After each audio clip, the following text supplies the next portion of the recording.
This is something we never think of. If there's a child involved, be a friend to her child. I think sometimes the inclination is to be a dad or a parent right away, and so we immediately start enforcing rules and expectations and that kind of thing.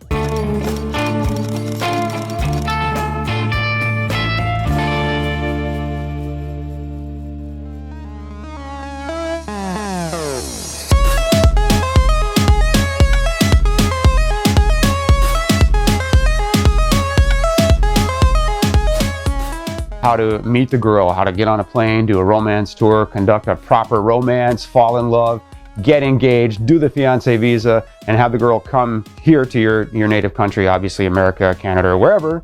But once the girl gets here, there's virtually no information to help couples adjust through what's called the fiancé visa 90-day period. And that's a real critical time for you guys. I think a lot of us are thinking that once we've done all of the work and we've gotten the girl here, we're golden, we're good, everything's smooth, and it's going to be all about you, the guy, from that point forward. And what many of us fail to realize, myself included, in my past, is that when that girl lands here in America, she's not going to get off the plane and kiss the ground and shout, "Woohoo, I made it." It's nothing like that. There's a lot of emotion that's involved in the process, obviously tons of adjustment, and guys typically are clueless about things they should be doing to help their girl and any child who's involved adjust. So we'll talk about some of those things today. So specifically, you get a fiancé visa for your girl, she and her child arrive here in America, and now you've got 90 days to live your relationship and get to the point where you're comfortable with each other and ready to move forward and commit and get married and stand at the altar and say your vows. Here are some things that are going to help you help your girl and her child adjust.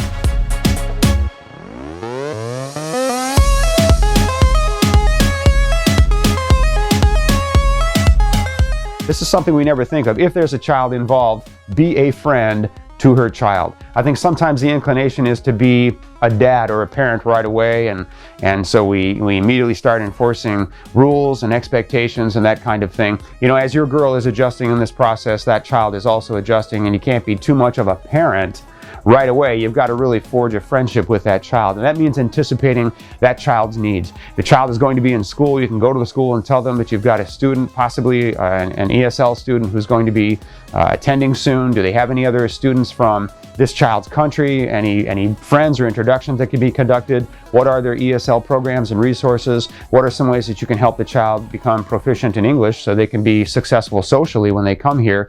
And just set up those things in advance so when the child comes, he or she has a smooth transition into school, into a social circle. And if you do those things, the child will adjust amazingly well. And hey guys, as the child goes, so will you all go. Because if there's a child that's here that's unhappy or struggling, mom's obviously going to struggle, and you're in love with mom, so you got to make that work out for the child.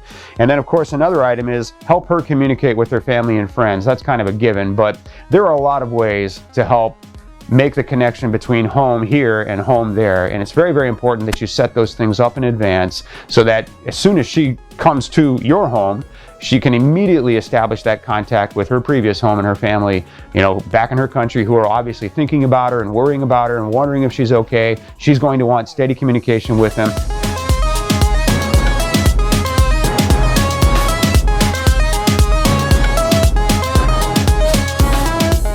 So you just reach out and find those resources for her that are going to help her to be comfortable and to help her establish that routine of communication with her family back home. That's really, really important. Guys, prepare your family and friends for her arrival.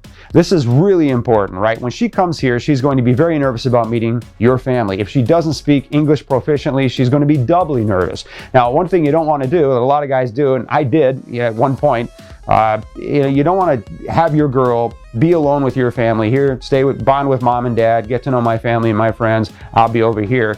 You want to be by her side, at least for those first several months, whenever family and friends are around, just to help her get to know people and adjust, and help them get to know her, her culture, her beliefs, her character, her values, those kinds of things that are going to help them to form a relationship. It's really, really important that you manage that process. Sometimes, this is going to shock you guys, but people have the wrong idea about what we do and why the women are here. And sometimes family members can have the wrong idea about what you've done and why you've done it. So you've got to set them straight on who this person is, why you met her, why you fell in love with her, all of her amazing positive qualities. Make sure they understand that perfectly.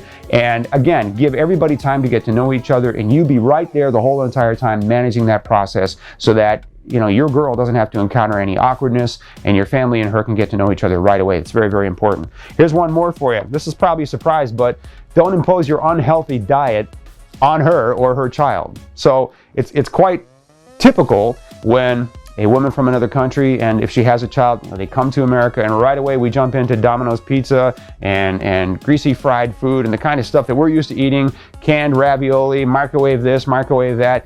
In many foreign countries, guys, they eat so much more healthily than we do here. And I can tell you, for example, in Eastern Europe, they make soup all the time. It's homemade soup. It's wonderful and it's healthy. They cook meals that are from fresh ingredients. They don't really do canned ravioli and microwave this or microwave that. So you can't expect somebody who comes here to just jump into our very salty, very sugary, very high in fat diets. You've got to allow them to adjust, and you've got to allow them, of course, to go and find the foods that they're used to having. And if you have a mother who's involved in this process, she is definitely going to want to make the healthy kinds of foods that she's used to making for her child. So you got to go to your markets. You got to find where the big produce sections are. Again, if there are European or Latin markets, that you can go to, just to scout them out, make sure they have the kinds of things that she's going to need and want in order to conduct, her diet and cook the kinds of things that she's used to. You've got to do that. It's going to be very, very important. And guys, believe me, if anything, when your girl comes here and you start eating the kind of stuff that she's going to be cooking, or the two of you will be cooking together, you're probably going to lose a few pounds and just be healthier in general. It's amazing how much more healthy diets are in other cultures. So anyway, guys, those are just some basic ideas. There are a lot more things that you can check out.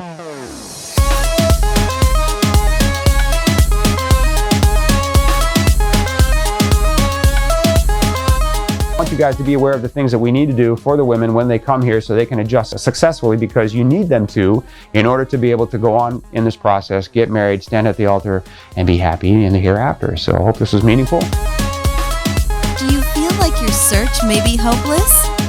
Check out our website at acapulcowomen.com.